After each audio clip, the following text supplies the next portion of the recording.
ಹೆಸರು A1 tiger ಅಂತ. ಫೀಲ್ಡ್ಗಿಳಿದ್ರೆ ಅವನಿಗೆ ಸರಿಸಾಟಿಯೇ ಇಲ್ಲ.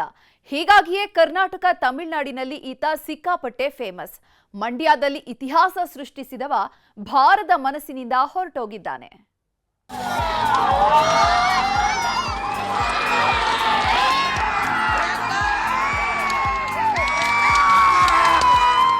ಅಬ್ಬಬ್ಬ, ಅದೆಂತ ಓಟ, ಅದೆಂತ ಆರ್ಭಟ. ಒಮ್ಮೆ ಕಾಲ್ ಕೆರೆದು ಅಖಾಡಕ್ಕೆ ಬಂತಂದ್ರೆ ಮುಗೀತು. ಗೆಲುವು ಕಟ್ಟಿಟ್ಟ ಬುತ್ತಿ. ಕಣ್ಮುಚ್ಚಿ ಕಣ್ ಬಿಡೋದ್ರೊಳಗೆ ಗುರಿ ತಲುಪಿಯಾಗಿತ್ತು.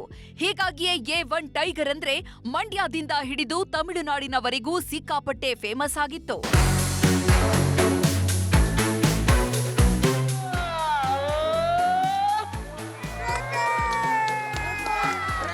A1 ಟೈಗರ್ ಅಂದ್ರೆ ಮಂಡ್ಯದ ತಾವರೆಗೆರೆ ಸುತ್ತಮುತ್ತ ಸಖತ್ ಫೇಮಸ್.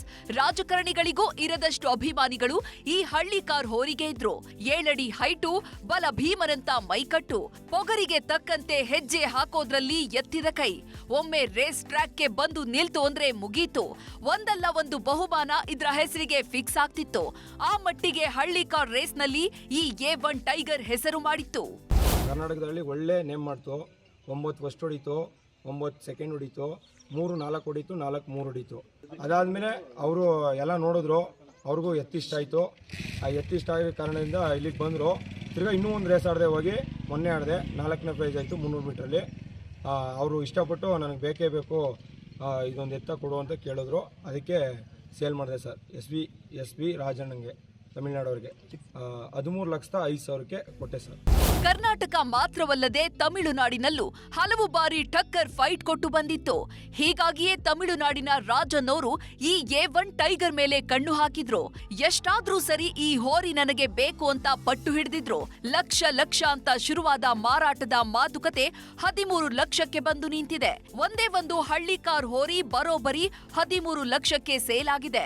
ಎಷ್ಟು ಹಣಕ್ಕೆ ಹೋದ್ರೆ ಏನಂತೆ, ಇಷ್ಟು ದಿನ ಪ್ರೀತಿಯಿಂದ ಸಾಕಿದ್ದ ಹೋರಿಯನ್ನ ಕಳಿಸಿಕೊಡುವಾಗ ಮಾಲೀಕರಿಗೆ ಮನಸ್ಸು ಭಾರವಾಗಿತ್ತು. ಸುನೀಲ್ ಗೌಡ, ನ್ಯೂಸ್ 18 ಮಂಡ್ಯ. ದಕ್ಷಿಣ ಭಾರತದ ಹೆಸರಾಂತ ನಾಗಕ್ಷೇತ್ರ ಕುಕ್ಕೆ ಸುಬ್ರಹ್ಮಣ್ಯದಲ್ಲಿ ಮಹಾ ಉತ್ಸವ ಶುರುವಾಗಿದೆ. ವರ್ಷಕ್ಕೊಮ್ಮೆ ನಡೆಯೋ ಜಾತ್ರೆಗೆ ಭಕ್ತ ಸಾಗರವೇ ಹರಿದು ಬರ್ತಿದೆ. ನಾಗ ಸನ್ನಿಧಿಯ ಸ್ಪೆಷಲ್ ರಿಪೋರ್ಟ್ ಇಲ್ಲಿದೆ. ಕನ್ನಡ ನಾಡಿನ ಪುಣ್ಯ ಈ ಕುಕ್ಕೆ ಸುಬ್ರಹ್ಮಣ್ಯ, ದರ್ಶನ ಪಡೆದವ ಧನ್ಯ. ಕುಕ್ಕೆ ಸುಬ್ರಹ್ಮಣ್ಯ ಮಲೆನಾಡಿನ ಮಡಿಲಲ್ಲಿರೋ ಸುಪ್ರಸಿದ್ಧ ನಾಗಕ್ಷೇತ್ರ. ಪರಶುರಾಮನ ಸೃಷ್ಟಿಯ 7 ಕ್ಷೇತ್ರಗಳಲ್ಲಿ ಕುಕ್ಕೆ ಸುಬ್ರಹ್ಮಣ್ಯ ಕ್ಷೇತ್ರವೂ ಒಂದು. ಕುಮಾರಧಾರಾ ನದಿ ತೀರದಲ್ಲಿ ನೆಲೆ ನಿಂತಿರೋ ಕಾರ್ತಿಕೇಯ ಭಕ್ತರ ಪಾಲಿನ ಭಗವಂತನಾಗಿ ಸಂಕಷ್ಟಗಳನ್ನ ದೂರ ಮಾಡ್ತಿದ್ದಾನೆ. ಸರ್ಪದೋಷ, ಸರ್ಪ ಸಂಸ್ಕಾರ ಅಂತ ಬಂದ್ರೆ ಮೊದಲು ನೆನಪಾಗುವುದು ಕುಕ್ಕೆ. ಸಕಲ ದೋಷಗಳಿಗೂ ದೊಡ್ಡದು ಸರ್ಪದೋಷ ಅಂತಾರೆ. ಹೀಗಾಗಿಯೇ ಈ ದಿವ್ಯ ಸನ್ನಿಧಿಗೆ ನಿತ್ಯವೂ ಸಾವಿರಾರು ಭಕ್ತರು ಬರ್ತಾರೆ. ಅದರಲ್ಲೂ ವರ್ಷಕ್ಕೊಮ್ಮೆ ನಡೆಯೋ ಜಾತ್ರಾ ಮಹೋತ್ಸವ ಬಂದ್ರಂತೂ ಭಕ್ತ ಸಾಗರವೇ ಸೇರುತ್ತೆ.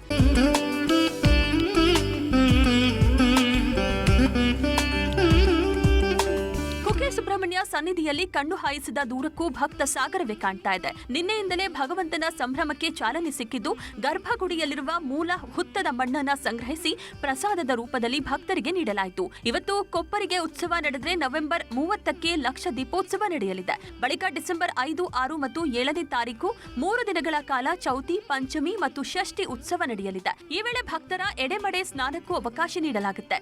ಚೌತಿಯ ರಾತ್ರಿ ಸುಬ್ರಹ್ಮಣ್ಯ ಸ್ವಾಮಿಗೆ ಹೂವಿನ ರಥೋತ್ಸವ ನಡೆದ್ರೆ ಪಂಚಮಿಯಂದು ಪಂಚಮಿ ರಥೋತ್ಸವ ನಡೆಯುತ್ತೆ. ಹಾಗೆಯೇ ಷಷ್ಠಿಯ ಮುಂಜಾನೆ ಭಾರಿ ವಿಜೃಂಭಣೆಯಿಂದ ಬ್ರಹ್ಮ ರಥೋತ್ಸವ ಸಾಗಲಿದೆ.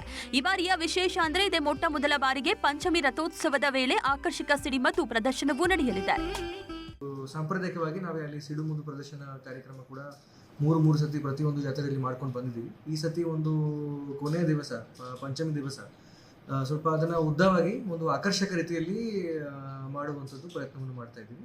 ಅದರಲ್ಲಿ ನಾವೇ ಪೊಲೀಸ್ ಡಿಪಾರ್ಟ್ಮೆಂಟ್ ಮತ್ತು ಅಗ್ನಿಶಾಮಕ ಇಲಾಖೆ ಒಟ್ಟಿಗೆ ಜಂಟಿ ಸರ್ವೆ ಮಾಡಿಕೊಂಡು ಸ್ವಲ್ಪ ಸುರಕ್ಷಿತವಾಗಿ ಸೇಫ್ಟಿ ಒಟ್ಟಿಗೆ ಹಸಿರು ಪಟಾಕಿ ಬಳಸಿಕೊಂಡು ಎಲ್ಲ ನಮ್ಮ ಘನ ಸರ್ಕಾರದ ಗೈಡ್ಲೈನ್ಸ್ ಪ್ರಕಾರ ಆಕರ್ಷಕವಾಗಿ ಒಂದು ಪ್ರದರ್ಶನ ಮಾಡ್ತೀವಿ. 10 ದಿನಗಳ ಕಾಲ ಕುಕ್ಕೆಯಲ್ಲಿ ಕಾಲು ಇಡೋದಕ್ಕೂ ಜಾಗ ಇರಲ್ಲ. ಯಾಕಂದ್ರೆ ಆ ಪ್ರಮಾಣದಲ್ಲಿ ಭಕ್ತರು ಸೇರಿರ್ತಾರೆ. ಹೀಗಾಗಿಯೇ ಪೊಲೀಸ್ ಬಂದೋಬಸ್ತ್ ಮಾಡಲಾಗಿದ್ದು 250ಕ್ಕೂ ಹೆಚ್ಚು ಸಿಸಿ ಕ್ಯಾಮೆರಾಗಳನ್ನು ಅಳವಡಿಸಿದ್ದಾರೆ. ವರ್ಷಕ್ಕೊಮ್ಮೆ ನಡೆಯೋ ಭಗವಂತನ ಉತ್ಸವ ಕಣ್ತುಂಬಿಕೊಳ್ಳುವುದೇ ಪುಣ್ಯ ಅಂತ ಭಕ್ತರು ಸಂತಸ ವ್ಯಕ್ತಪಡಿಸಿದ್ರು.